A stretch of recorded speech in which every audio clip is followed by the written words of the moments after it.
WFM 91.7. Thank you so much for tuning in and, of course, joining us this morning on the Women Radio WFM 91.7. Hopefully, your day has been going on well. This is about 6 minutes after 10. All right, so hopefully, you're doing well today. You're feeling great. You're feeling healthy. You're feeling like you can go ahead and overcome the world because you feel very healthy. So, that's just my hope for you and my prayer for you today.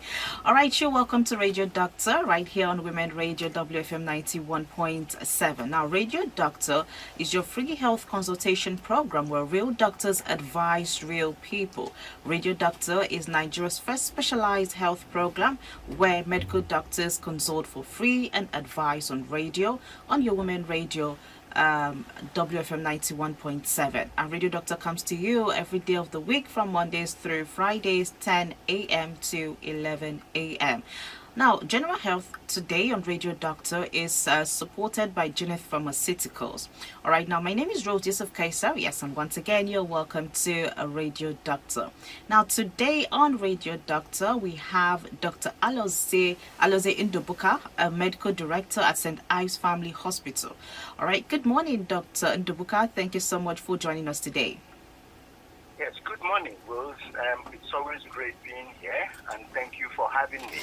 All right, I hope your past week has been good, and this week looks better.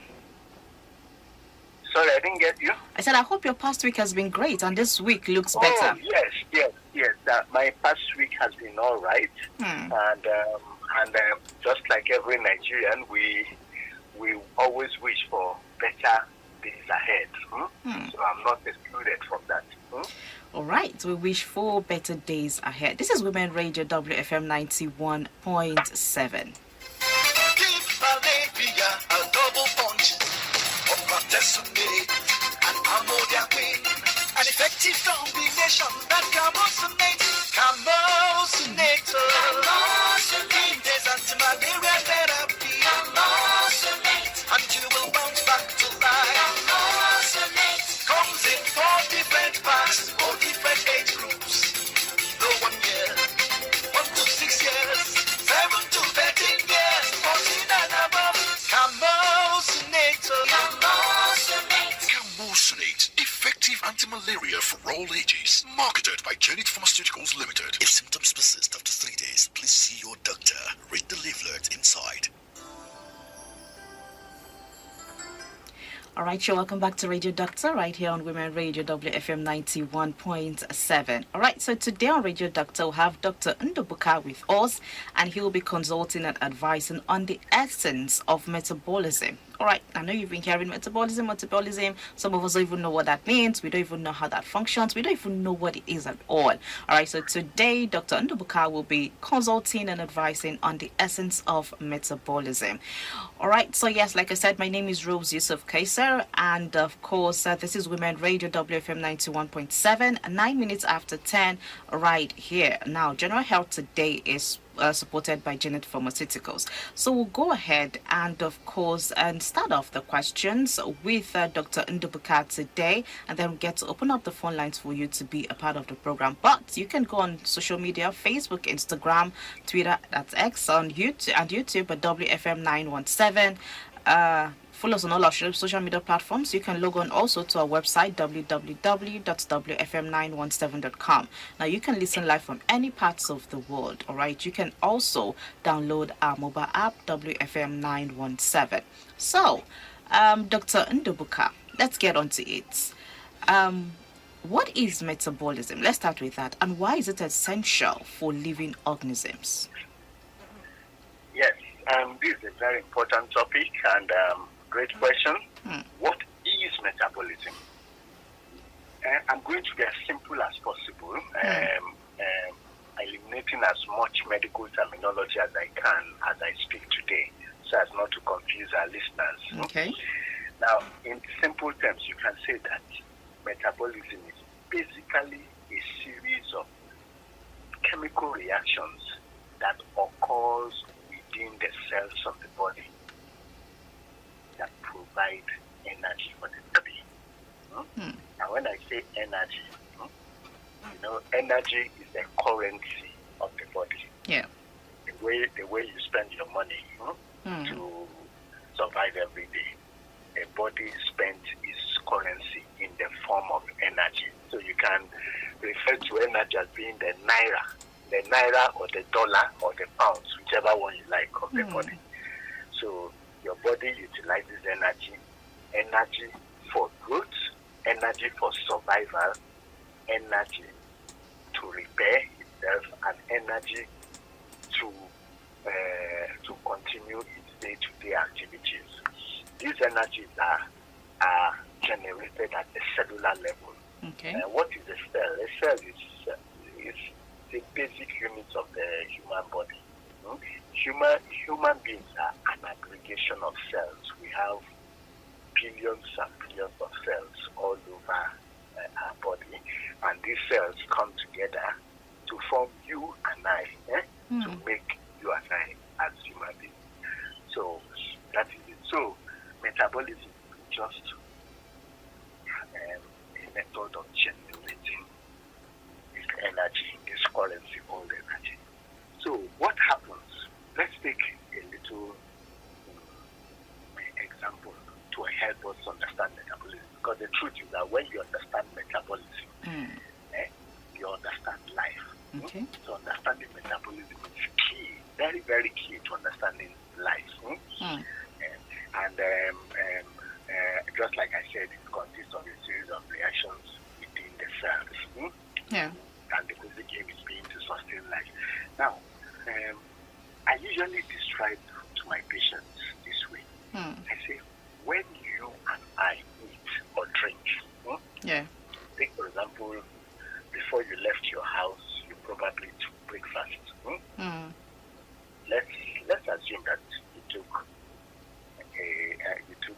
2 or 3 slices of bread with some beef, butter, and other things. You took just a balanced diet with a drink. After eating, this food enters your stomach. Yeah. The process of digestion starts in your stomach. And as it moves into your intestine, from the small intestine to the large intestine, absorption starts taking place. This absorption takes place until your body has absorbed a principal nutrient from the foodstuffs that you've eaten.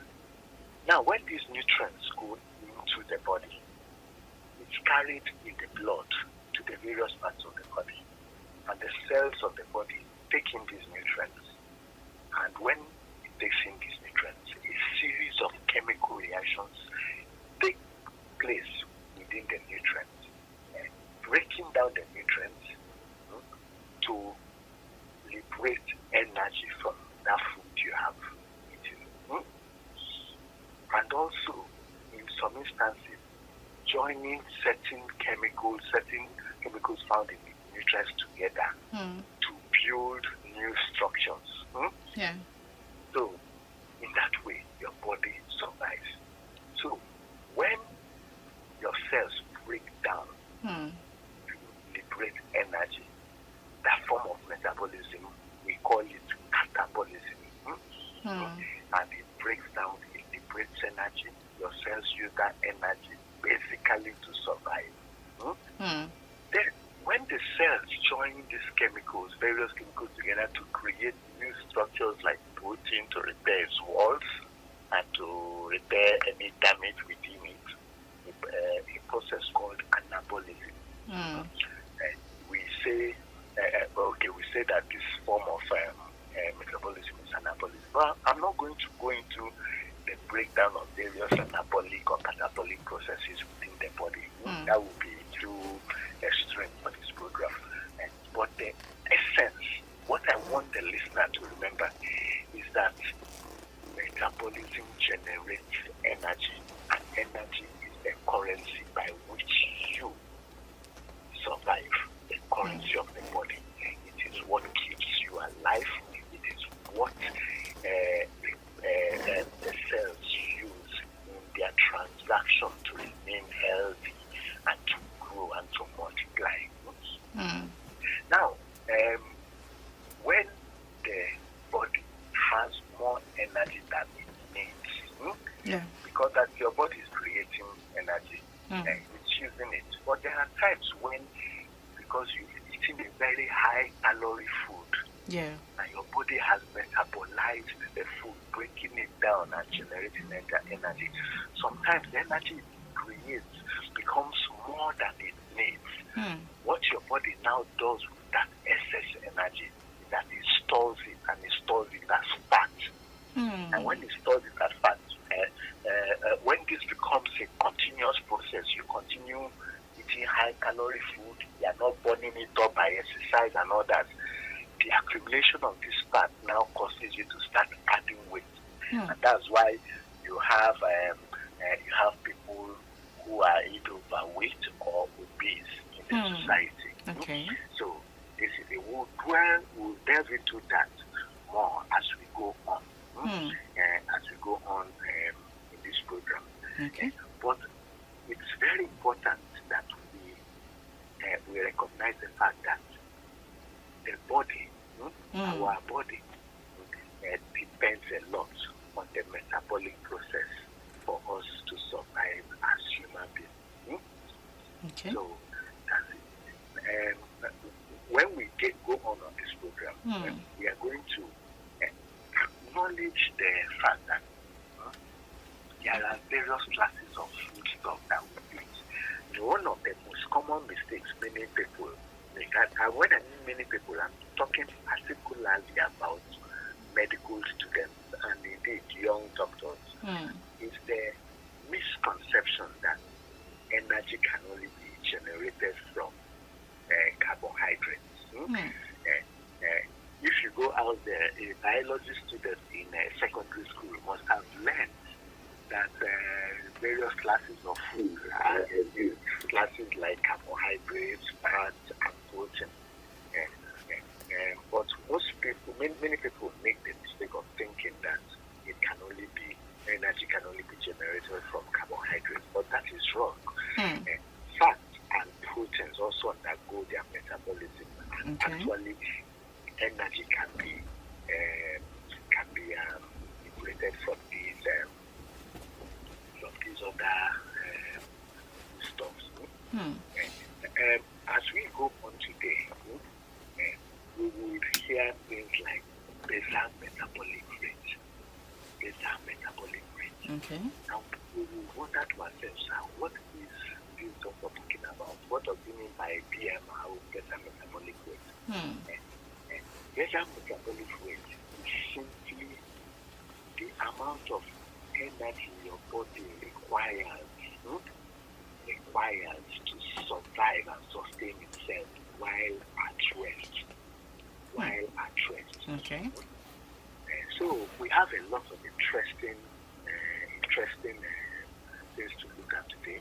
We're going to look at what affects metabolism. These processes are going within the cells. What affects it? How can somebody have a high metabolism while another person has a low metabolism? True. Why should this person, despite how much he or she eats, still remain lean and fit, while this other person, even though he or she eats quite little, adds weight? Why is this? Why are these like this? We will be able to know. But before I yield the floor at this early stage to you, I want to mention a number of important things that can affect the rate of your metabolism, the rate of how your body metabolizes things. One of the most important of this is indeed your size, your body size and composition. And when I mean your size, I'm talking more with respect to your muscle mass. Your muscle mass. How much muscle do you have? Now, when we look at this, we will notice that the bigger you are in terms of muscle size, and larger people tend to burn calories than people with less muscle mass. Then another important thing is your sex another one is your age, another one is genetical. In the case of sex, for example, it is known that men usually tend to generate and utilize more energy than females, and this can be traced to the fact that men mostly have more muscle Than women. I use the term mostly. Yeah. I use it with a lot of reason because I realize that in the modern day, the distortion that's going on around the world in the modern day, like you actually have certain women who use muscle building hormones and drugs and become quite muscular. I mean, you see a lot of such on social media when you're watching. So those ones are basically exceptions, but the average man usually will have more muscle mass than the average lady. Okay. Then age is also another factor. As you get older in age, you tend to lose a lot of muscle, and again you tend to be less active, and because of that loss of muscle mass as you age, and also because of the reduced activity of the elderly, they tend to generate and utilize less energy than the younger ones. Then genes, genetics play a very, very important role also in utilization of energy through the fact that through genetics, genetics tend to control a lot about one, the muscle size, how much muscle size you have. Some people tend to inherit genes that make them more muscular than the other. Some tend to inherit genes also that predispose them to higher metabolism than other people. So these are some of the things we are going to consider as we go on in this program today. Okay. All right. Thank you so much. Over to you. All right. Thank you so much, Dr. Ndubuka, for giving us, a rundown of what metabolism is and why it's essential for us, and giving us so many other, factors as regards to metabolism. All right. This is Women Radio, right here on Women Radio WFM 91.7. This is the program Radio Doctor. My name is Rose Yusuf Kaisar. Now, Radio Doctor is a free health consultation program where real doctors advise real people. This is Nigeria's first specialized health program where medical doctors consult for free and advise on radio. Radio Doctor comes to you Mondays through Fridays at 10 to 11 a.m. All right, so today I'm with Dr. Alozie Ndubuka, a medical director of St. Ives Family Hospital. All right, and we are looking at metabolism today. We are looking at the essence of metabolism. So he's consulting and advising on the essence of metabolism. Now, he has given us what metabolism is. He has told us why this is essential. He has given us so many factors as it relates to metabolism.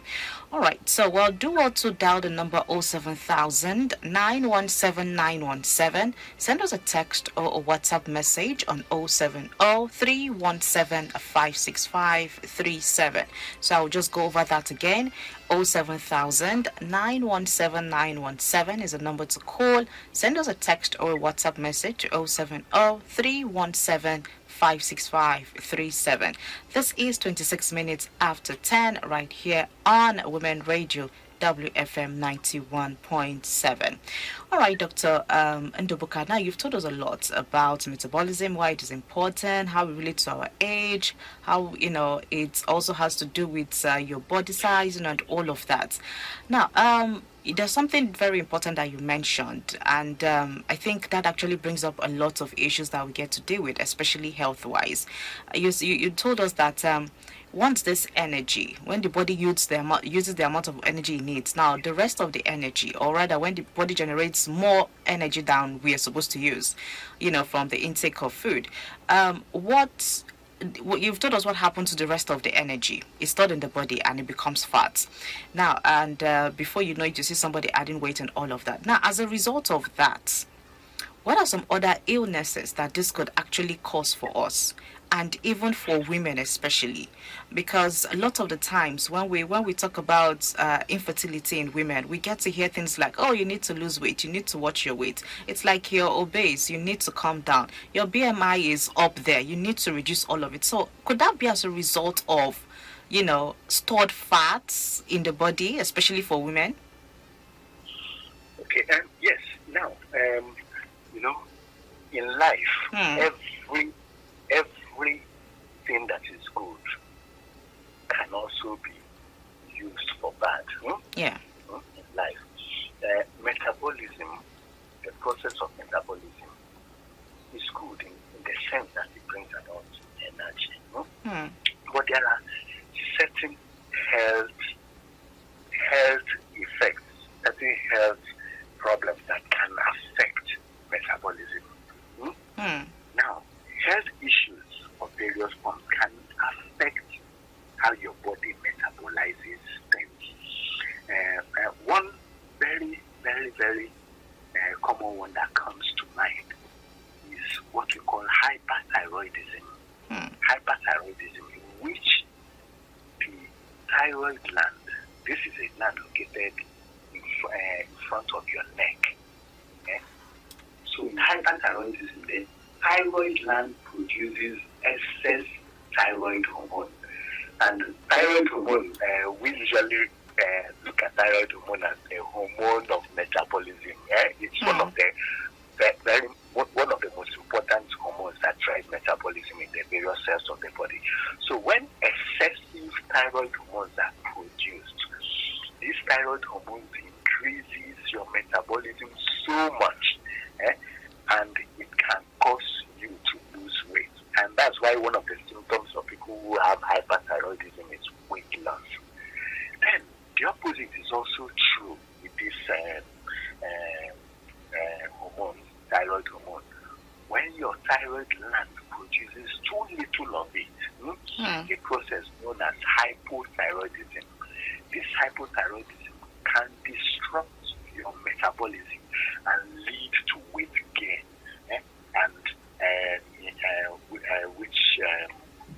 weight gain which can even get to the extent of you being regarded as obese.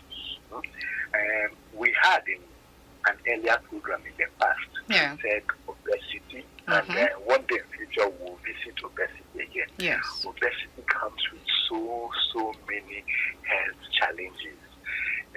Among the health challenges of obesity is it predisposes you to diabetes, because obesity over time causes the body cells not to recognize that hormone known as insulin that drives glucose, that drives sugar from the blood into the cells. So when it fails to recognize and allow the hormone open up the cells, such an individual develops diabetes, and this is something that's quite common with obesity. Obesity also causes the body not to respond adequately to certain hormone or certain other hormonal influences. You had earlier on mentioned infertility. Yes, it is true. If you study and understand the pathophysiology of obesity, you'll be able to appreciate that the more obese you are, the less responsive are your reproductive systems to hormonal influence. Your ovary becomes less responsive to stimulation by various hormones like the follicle stimulating hormone, which is supposed to stimulate your ovary to produce eggs. Hormones like the luteinizing hormone, which stimulates your ovary to produce its own hormones. Your ovary becomes less responsive, and people who are obese are even more likely to go into ovarian failure of their ovary to function properly. They are more likely to go into that than non-obese people. So once you understand this, you can see why metabolism is very important. And we have talked about production of energy, excess production of energy. When energy has been produced effectively, there's deposition of fat. This energy is stored as fat on the various parts of the body. This fat can, on its own, also cause problems. Take, for example, fat in the abdomen. Fat in the abdomen could be stored under the skin, or it could be stored within the muscles of the abdomen, which makes the muscles less effective. Or it could even be stored within the organs deep inside the abdomen, and this reduces the efficacy of the various organs within the environment, and that's within the abdomen, and makes the workings of these various organs not to be effective enough to sustain life, the quality of life adequately. Then we even come to other things like deep venous thrombosis, in which clots form within the deep blood vessel, within the deep veins of the leg. Obesity encourages this, and indeed, metabolic disease also encourages that. When metabolism fails to utilize the energy that is supposed to be utilized, it encourages accumulation of clots within the deep veins, and these clots could actually be dislodged one day and form what we call emboli, which could be dangerous both to the heart and indeed the lungs. So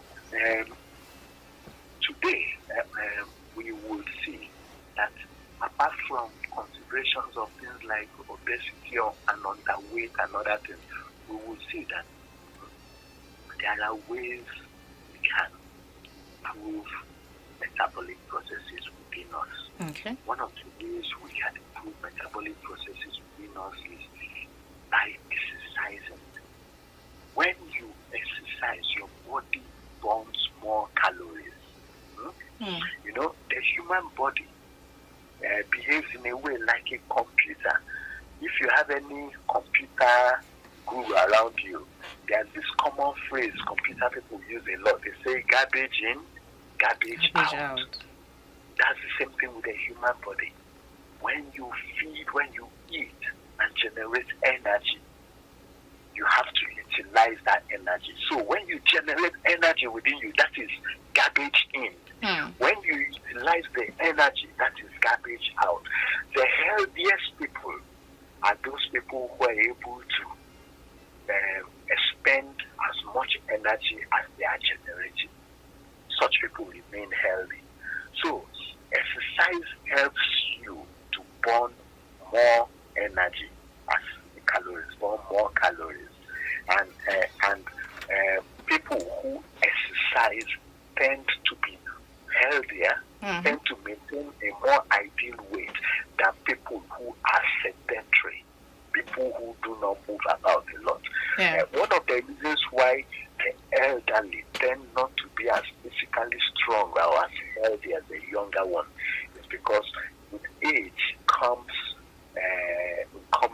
less urge and less ability to move about, less urge and less ability to exercise, and therefore the effect of not being able to move causes the elderly not to be able to metabolize properly, and by so doing they tend to be more prone to various illnesses. Then another way of improving your metabolism is by eating healthy, having healthy diets. Healthy diets are very, very, very important.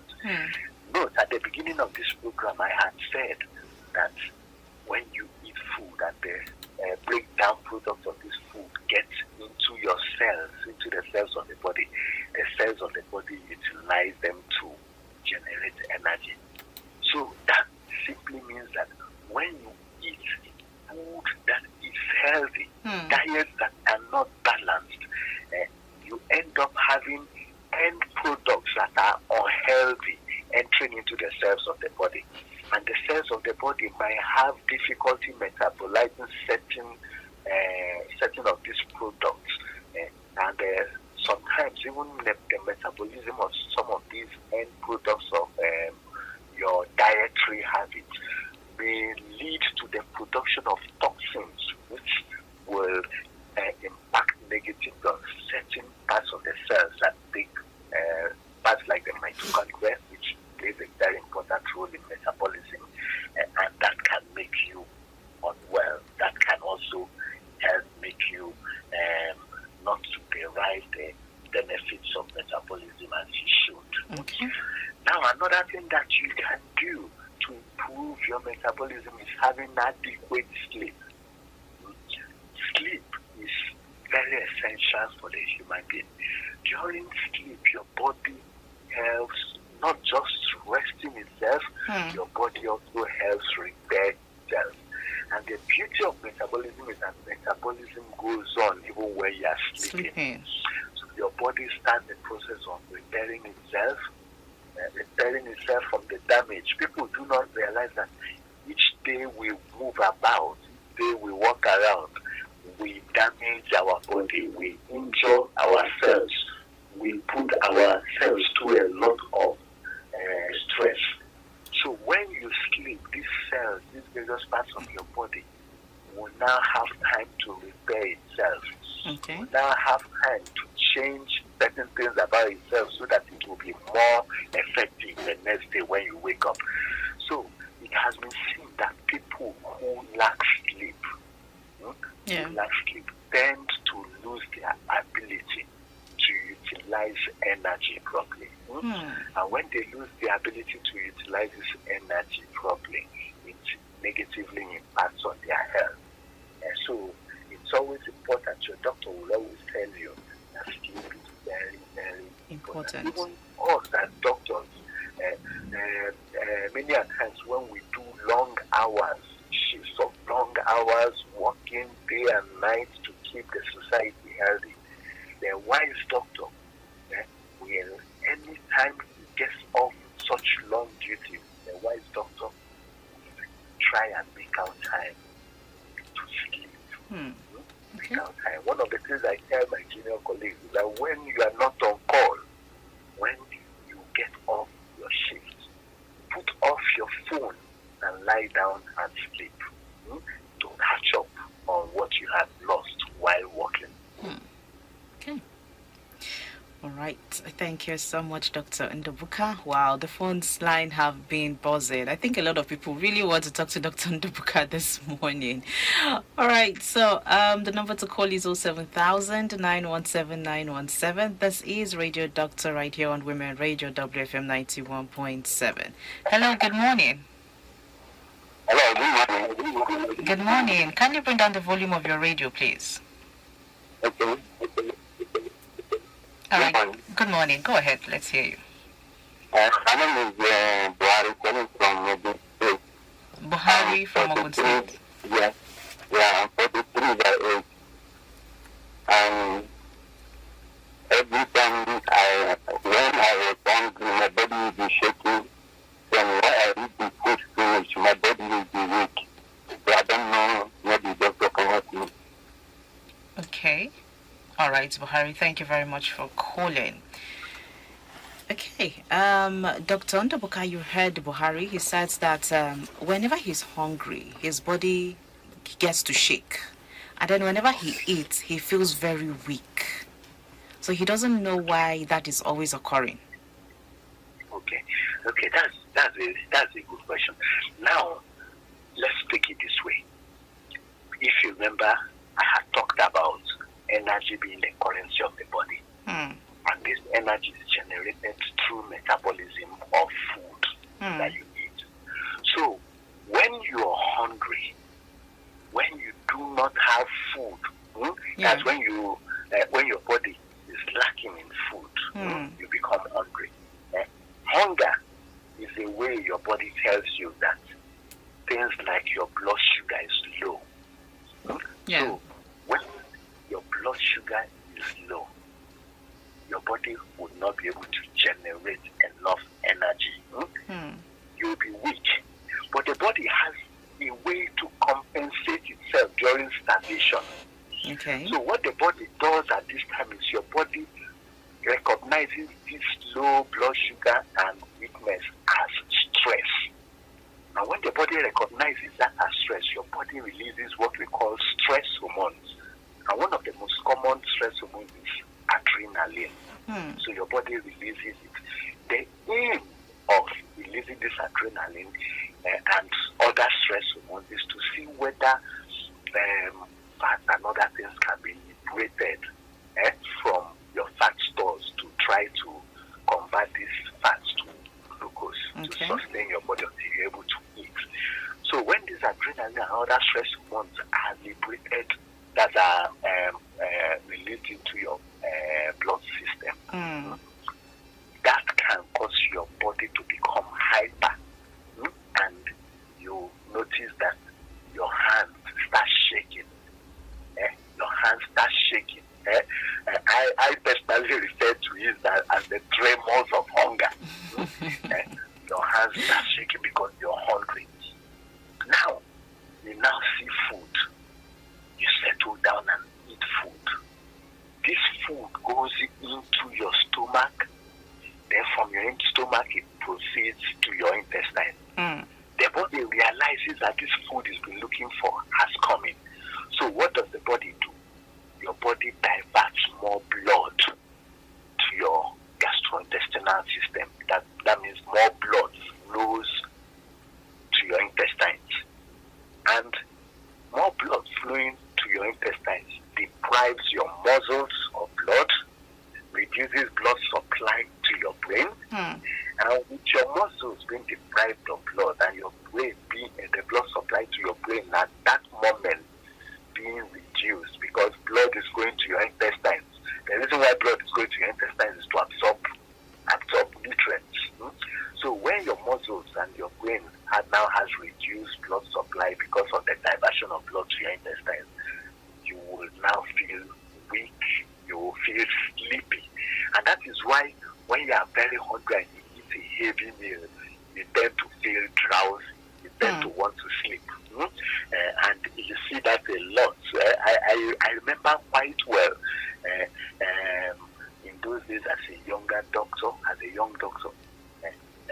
will come into the hospital and you see particularly the non-medical staff, after they've had a full meal, you see them sleeping on their desk.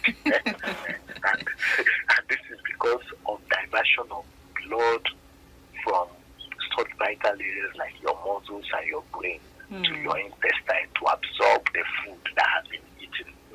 So that is why Buhari is feeling this way. So I want to assure Buhari that the way he feels with regards to hunger and feeding is not entirely strange. It's something that happens to every human being. I would at the same time seize this opportunity to urge him not to wait until he's very hungry before he eats. The body needs a constant supply of raw material to produce energy. And this raw material comes in form of food. Okay. Thank you so much, Dr. Ndubuka, for this morning. I'm sure Buhari has, gotten the much explanation he needs. This is Women Radio WFM 91.7.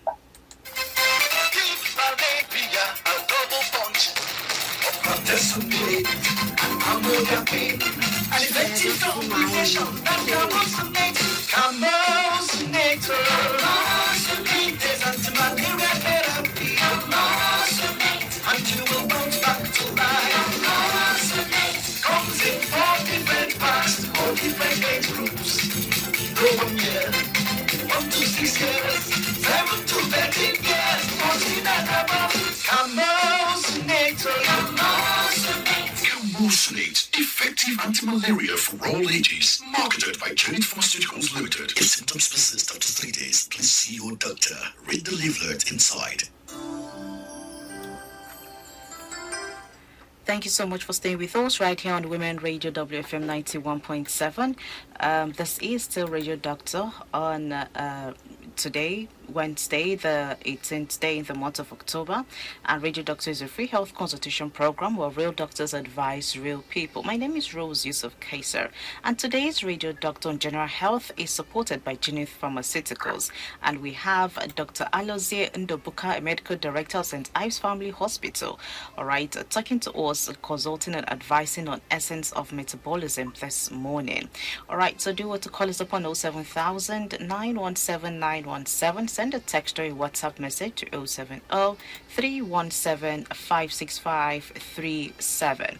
All right, Dr. Ndobuka, we have a message here on WhatsApp, and this is coming from Olushoga Ajayi from Odonla Ikorodu. And he says, Doctor, is it true that drinking water first thing in the morning increases metabolism? That is Olushoga's question this morning, Dr. Ndobuka. Yes, that is a very good question. Drinking water first thing. You must have seen this a lot on various social media platforms, encouraging people when you wake up, you drink water. Yeah. The truth is that water is good for the body. Water helps the body in so many ways. All metabolic processes require water. All metabolic processes require water. When you eat, what many people do not even realize is that your food, the food you eat, contains water within it. Most of the food you eat contains water within it. And water makes it easier for your intestines to digest products. Water also liquefy end products of digestion and makes it easier for them to be absorbed into the blood. Water also plays a role in removing waste products from your body. One of the byproducts of cellular metabolism is the production of waste. And this waste has to be removed from the body. Okay. If the waste is not removed from the body, it can poison the body. So removal of waste from each cell of the body require the water. Okay. And of course, we all know that this waste is ultimately taken to the kidneys where they are filtered. And what do you use to filter it? You use water. When it's filtered out as urine, which you go to the ladies or gents to pass out. So, and what's the major component of your urine? The major component of your urine when you eat is water. So water plays a very, very invaluable role in the human being and indeed in metabolism. So taking water, not only first thing in the morning, but at all times during the day, helps make you healthy. And so, as doctors, we encourage you to take water, so that one, you don't get dehydrated, and two, your metabolic processes will run more smoothly with adequate water. Okay. All right. Thank you so much, Dr. Ndobuka, for that. All right. So this WhatsApp message we have here is saying that this particular one says that, good morning, doctor. This is coming from Abimbola. And it says that after colon operation, how soon can one do the last surgery to have the stomach return to its normal position? Now, this is Abimbola, and I think this is outside it, but I think it's only fair that, we get to answer Abimbola this morning before we go. The federal government, yes. Okay, she said after Colon operation, yes. Okay. Now, I believe what Abimbola is talking about is probably what we call choliostomy. Choliostomy. Usually, when you operate on the colon, in most instances, the doctors, the operating surgeons usually bring up that colon to the abdomen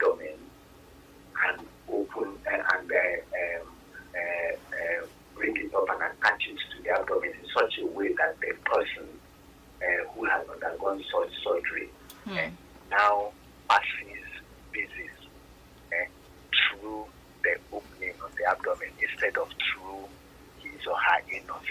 Okay. That opening in the abdomen, which the colon is connected to, is called a choliostomy.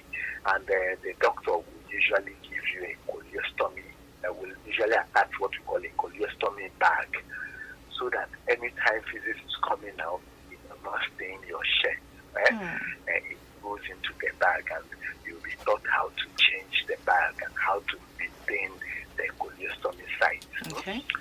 Now, after some time, you go back. After an interval of time, you go back, and the interval of time is calculated based on what the main objective of the surgery was. If it was a colon surgery to remove a tumor, like a cancer tumor,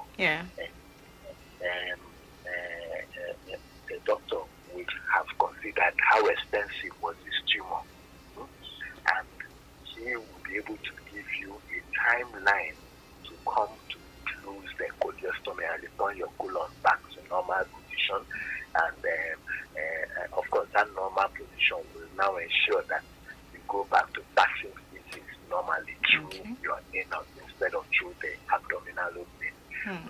So the duration of time, that's a timeline for you to close up a choliostomy and return your colon back to its normal position within the abdomen, is dependent on the pathology which led to the surgery in the first place. And it is strictly the prerogative of the operating surgeon to tell you when you should come for your choliostomy to be closed. So that's the answer to the question. All right. Thank you so much, Dr. Ndobuka. I think this is where we'll draw the curtains for today. Our time is fast spent. So thank you so much, Dr. Ndobuka, for today's free consultation and advice on our health, especially on the essence of metabolism. Thank you for having me. Thank you. Thank you indeed. All right. So do have a great day ahead and enjoy the rest of the week. Yeah, same to you and everyone there at WFM. All right. Thank you. All right, there you have it. This is where we draw the curtains on today's program. Radio Doctor, which WFM 91.7.